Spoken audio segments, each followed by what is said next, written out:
Hello and welcome to another coffee bean review for www.getbean.com. I'm the Mean Bean Machine, and today we're looking at 80 Stone Coffee's Heavy Bag Seasonal Espresso.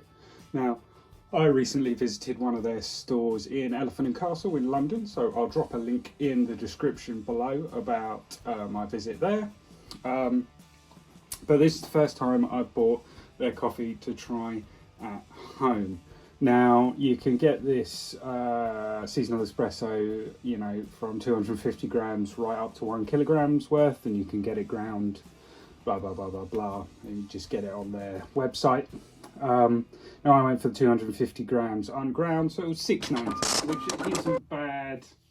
It's about the right price, or it's within that price range you'd be looking at. It's probably slightly more expensive than what you'd want to pay, but it's in that right price range, so that's, you know, not too bad. So if we look at the tasting notes here at the bottom, it says sweet, balanced and creamy, marzipan, caramel and dry cocoa with delicious red apple acidity. So I'm expecting some sort of kind of prickliness to it with that acidity.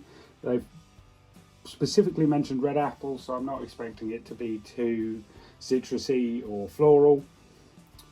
What appeals to me is the marzipan and caramel. That's what draws me in, as you know, personally. But I think that might come out more with the milk rather than in the espresso. So we'll give it a try and see how it goes down.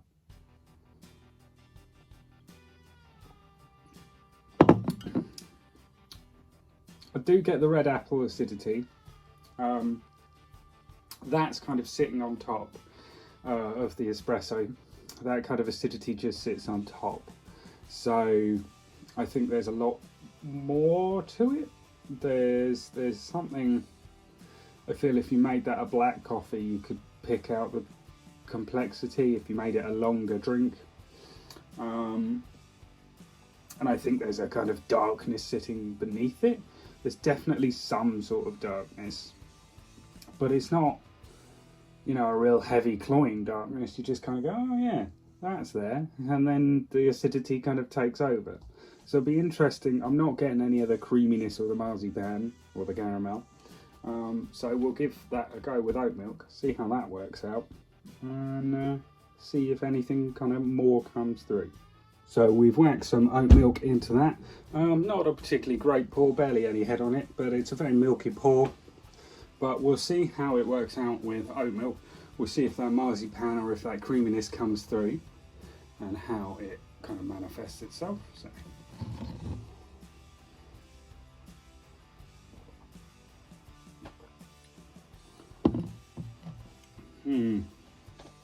It is there, but the sweetness is very kind of dulled. I can see why they're saying kind of creaminess and marzipan, but it's not really sweet enough to say, oh yeah, this is marzipan and you know, dry cacao. I mean, it's got those kind of rich tones to it, but the sweetness just isn't really coming through. I think it's quite heavily dulled by the milk, and it doesn't lend itself to those kind of notes. It's a difficult one because it's a very mild coffee, so it's hard to kind of pull out what flavours you want from this. I like that. That's a really good kind of all-day coffee because it's very mild, and if you're a milky coffee drinker anyway, it's gonna just be like a nice warm milky drink and with a hint of coffee almost. It hasn't got a strong coffee essence to it.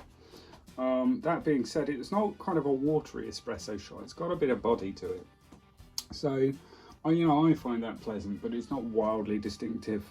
I really enjoy it, but, you know, if you want something bolder, more, you know, distinct in its flavours, that's probably not for you. But for $6.90, 250 grams, if you do like a creamier, less intense drink, that is probably the one for you.